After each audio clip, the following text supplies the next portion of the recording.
Nega biz yangi tillarni o'rganishda qiynalamiz? Jiddiy aytyapman.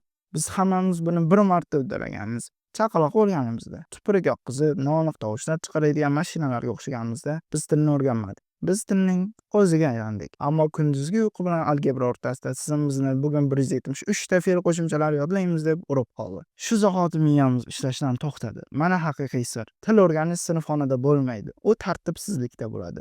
Chaqaloqlar tirik isbot. Hech qanday darsliklar yo'q, Duolingo ketma-ketliklar yo'q, test natijalari haqida tashvish ham yo'q. Lekin 4 yoshda erkin gapira oladi. Qanday qilib ular onaning qornidayoq repetitorni yollashgan? Yo'q, ular shunchaki yoqimli kichkina gubkalardek atrofdagini ishonib olishdi. Hayron, hech narsani tushunmaydigan, doimo g'alati tovushlar orasida. Va mana sir, chalg'ish dushman emas. Bu ravon gapirishga kirish eshigi. Demak, agar grammatika mashqlar ishlamayotgan bo'lsa, sir emas, ular ishlamaydi. Qo'shni mashqlaydi, tayyor bo'l, sen adashishing kerak. Xuddi Tokioga Wi-Fi siz kelib tushgandek, adashgan holatda. Chunki sen hech narsani tushunmaganingda, miyang to'liq Sherlock Holmesga aylanadi. U naqshlarni, ritmlarni, ohanglarni ko'ra boshlaydi. U kuchli til detektiviga aylanadi. Mana buni qanday kuchaytirasan? Birinchi, seriallarni ko'p tomosha qil, lekin o'rganmoqchi bo'lgan tilda.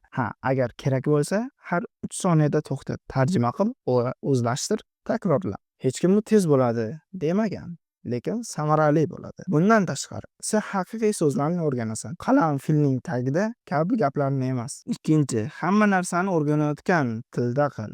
Musiqa, podkast, memlar, ijtimoiy tarmoqlarda kezish. Yolg'on gapirma. Baribir shunday qilasan. Miyangni o'sha til hududida yashat. Faqat bepul Wi-Fi va qimmat suvenir izlayotgan turistdek tashrif buyurmasin. Albatta sen xatolar qilasan. Shunday gapirasanki, ona tilida so'zlashuvchilar kislorod kerak bo'lib qolguncha kulishadi. Sen hojatxona qayerda demoqchi bo'lib, o'rniga men hojatxonadaman deb yuborishing mumkin. Zo'r. Bu o'rganish. Bunday lahzalar oltin. Sen ularni hech qachon unutmaysan.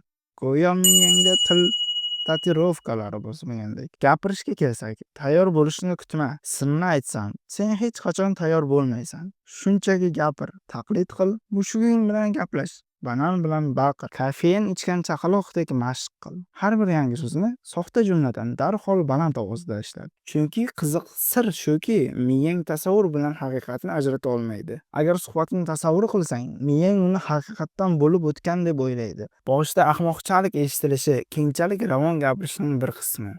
Chaqaloqlar uyalishmaydi. Ular shunchaki it bum qildi deyishadi va davom etishadi. Shuning uchun ular yutishadi. Yana bir narsa. Miyangda tarjima qilishni to'xta. Agar nonni ko'rsang, miyang darhol pan, pain, broad yoki qaysi tilda bo'lsa, o'sha so'zni anglashi kerak. Non, bread. Tarjima gapirish yo'li bilan emas. Bu turist rejimi. Sen tilni faqat ko'rishni emas, balki unda yashashni xohlaysan. Xo'p azizlar, video sizga yoqqan bo'lsa, like bosing, kanalimizga obuna bo'ling. Bundan-da zo'r kontentlar chiqishi uchun bizni qo'llab-quvvatlang. Allohimma barik. Assalomu alaykum.